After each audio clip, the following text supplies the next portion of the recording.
এই যে বৈষম্য বিরোধী আন্দোলন, ছাত্রদের আন্দোলনের মাধ্যমে দেশ স্বাধীন হয়েছে, যেটা আমরা সবাই স্বীকার করছি। আজকে শিল্পী সমাজ এই শহীদ মিনারে এসে কি বার্তা দিতে এসেছে? অবশ্যই তাদের সাথে একাত্মতা পোষণ করেছে এবং আসলে তারা সুষ্ঠু একটা সুন্দর বাংলাদেশ চায়, একটা সত্যিকারের বাংলাদেশ চায়, চায় যে ভবিষ্যতে যারা বাংলাদেশে থাকবে তারা শান্তিতে এবং বাংলাদেশকে ভালোবেসে থাকবে। আমার মনে হয় যে সিস্টেমের যেই সমস্যাগুলো আছে সেগুলোকে তারা পয়েন্ট আউট করে দিয়েছে যে এখানে এখানে সমস্যা আছে, সেগুলো নিয়ে কাজ করতে হবে। এবং ডেফিনেটলি সবাই আসলে আমরা আমাদের দেশকে ভালোবাসি। আমরা এখানে মনে হয় যারা দেশকে ভালোবাসি, দেশের সব খারাপ সময়ও দেশে আছি, দেশের ভালো সময়ও দেশে আছি। যারা ভালোবাসি না তারা কিন্তু চলেই যাচ্ছে। আচ্ছা, এই আওয়ামী লীগের পতনের পর বলে ভাই সরকার মানে চলে যাওয়ার পর দেশে বিভিন্ন নৈরাজ্যের খবর পাওয়া যাচ্ছে। এটা আমাদের সংস্কৃতি মহলেও হচ্ছে, বিভিন্ন শিল্পকলা একাডেমি বলেন, সিনেমা হল বলেন, সিনেপ্লেক্স ভাঙচুর হচ্ছে। এই বিষয়ে একজন শিল্পী হিসেবে আপনি কি বলতে চান? আমি তো এটার প্রতিবাদ জানাতেই আজকে এখানে এসেছি যে একটা সিনেমা হলকে কেন ভাঙা হবে। এই আন্দোলনের সাথে একটা সিনেমা হলের যোগসূত্র কোথায়? এই সরকার পতনের সাথে কিংবা সত্য ন্যায়ের পথের সাথে একটা সিনেমা হলের সম্পর্ক কোথায়? সেটা কেন ভাঙা হবে? একটা শিল্পকলা একাডেমি কেন ভাঙচুর করা হবে? আমাদের ঐতিহ্য, সংস্কৃতি, আমাদের যেই ভাস্কর্যগুলো আছে, যেগুলো আমাদের ইতিহাসের অংশ, সেগুলো কেন ভাঙচুর হবে? এগুলোর প্রতিবাদেই আজকে আমাদের এখানে আসা। এবং আমার যে তত্ত্বাবধায়ক সরকার এখন ক্ষমতা নিয়েছেন, তাদের কাছে জোর দাবি যে এগুলো কারা করছে তাদেরকে চিহ্নিত করা, তাদেরকে বের করা, তাদেরকে সুষ্ঠু বিচার করা যে আসলে এটা কেন হচ্ছে, তাদের শাস্তি দাবি করছি। এবং আমি চাই যে আসলে আমরা এখন অনেক স্পেকুলেশন বের হয়েছে যে এই দল করছে, ওই দল করছে। আমরা স্পেকুলেশন চাই না, আমরা চাই যে বলুন কে করছে, কারা করছে, কেন করছে, এবং কেন আমরা যেই জয়টা ছিনিয়ে এনেছি সেই জয়টা ছিনিয়ে আনার পরে কেন আমরা জয়টা উদযাপন করতে পারছি না এই ঘটনাগুলোর কারণে।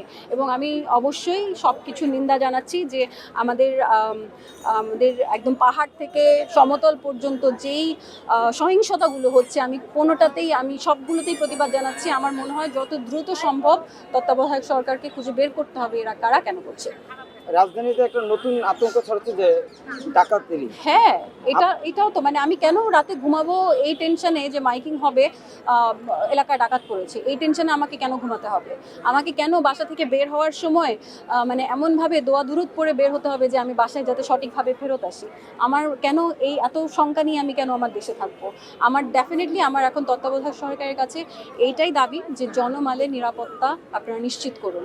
আর কিছু এখন চাই না। এবং অবশ্যই আমরা চাই যে আমরা যা বলতে চাই আমাদেরকে বলতে দেওয়া হোক, আমাদের মত প্রকাশের স্বাধীনতা দেওয়া হোক। দেশের বিভিন্ন সেক্টরে যে সংস্কারের দাবি জানাচ্ছেন সুশীল মহল, আপনি সংস্কৃতি অঙ্গনের একজন তারকা হয়ে সংস্কৃতি কোন সংস্কারটা চান? ভাই, এই যে সবচেয়ে বড় সংস্কার তো হচ্ছে যে আমি যেটা বলতে চাই সেটা বলতে দেওয়া, তাই না? যখন আমি বলতে পারবো তখন আমি আমার দাবিগুলো জানাতে পারবো। যেখানে অন্যায় হচ্ছে সেটা আমি অন্যায়ের বিরুদ্ধে যখন কথা বলতে পারবো তখন ওটা নিয়ে আসলে কাজ হবে। আমাদেরকে তো অন্যায়ের বিরুদ্ধে কথাই বলতে দেওয়া হচ্ছিল না, আমাদেরকে তো বলতেই দেওয়া হচ্ছিল না আসলে আমরা কি চাই, কিভাবে চাই। তো এখন আগে সেটা নিশ্চিত করতে হবে যে প্রতিটি মানুষ কথা বলতে পারবে নির্ভয়ে কথা বলতে পারলেই প্রতিটি দাবি সঠিকভাবে তুলে ধরতে পারবে।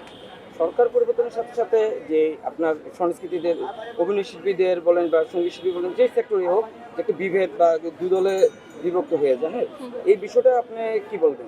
এটা আমি বলবো আমাদেরকে আসলে এটা সচেতন হতে হবে। আমি অতীতেও দেখেছি যে কিছু আর্টিস্ট থাকে তারা একদম সরকার দলীয় হয়ে যায়, এবং যারা সরকার দলীয় না, অন্য দলের ছিল, তারা কোণঠাসা হয়ে যায়। এটা আমরা কিন্তু পর্যায়ক্রমে প্রতিবারই দেখে এসেছি, এটা হয়েছে। আমি মনে করি এইবার আমরা আর্টিস্টরা সচেতন হই, আমরা এমনটা না করি, আমরা একটা অরাজনৈতিক ফিল্ড রাখি এই আমাদের সংস্কৃতি সমাজকে। আমরা কোনো রাজনৈতিক দলের হয়ে আসলে কাজ না করে আমরা যেটা ভালো পারি যে আমাদের কাজের মাধ্যমে, আমাদের নাটক হোক, সিনেমা হোক, আমাদের মঞ্চ নাটক হোক, আমাদের গান হোক, সব কিছুর মাধ্যমে দেশ গঠনে আমরা যাতে ভূমিকা রাখতে পারি, আমরা সেটা যাতে করি। আমি এটা প্রতিটি শিল্পীর কাছে আমার আহ্বান থাকবে, আমরা যাতে দেশ গঠনে সবাইকে সহযোগিতা করতে পারি। মিডিয়াতে বরাবরই একটা কথা চলে আসছে, সিন্ডিকেটের যে আবদ্ধতা, এবার কি সিন্ডিকেট থেকে মুক্ত হতে পারবে শিল্পীরা? ইনশাল্লাহ আমি আমি আমি আশাবাদী যে এইসব সিন্ডিকেট থেকে আসলে আমরা মুক্ত হতে পারবো। রাজনৈতিক সিন্ডিকেট বলুন কিংবা এমনিও সিন্ডিকেট, যত ধরনের সিন্ডিকেট বলুন, একটা আমাদের মধ্যে যে প্রতিবাদের জোয়ারটা এসেছে, এটা আসলে আমরা মনে হয় সবাই এই জোয়ারটার মধ্যে থাকি। আমরা এই প্রতিবাদে, আমরা যেহেতু সবাই এখন মুখ খুলতে শুরু করেছি, সবাই সব কিছুর বিরুদ্ধে মুখ খুলতে চাই। বলতে চাই। ধন্যবাদ আপু। থ্যাংক একটা ইউ, ছবি থ্যাংক ইউ। ছবি দিলেন, একটা ছবি দিলেন আপু, আজকে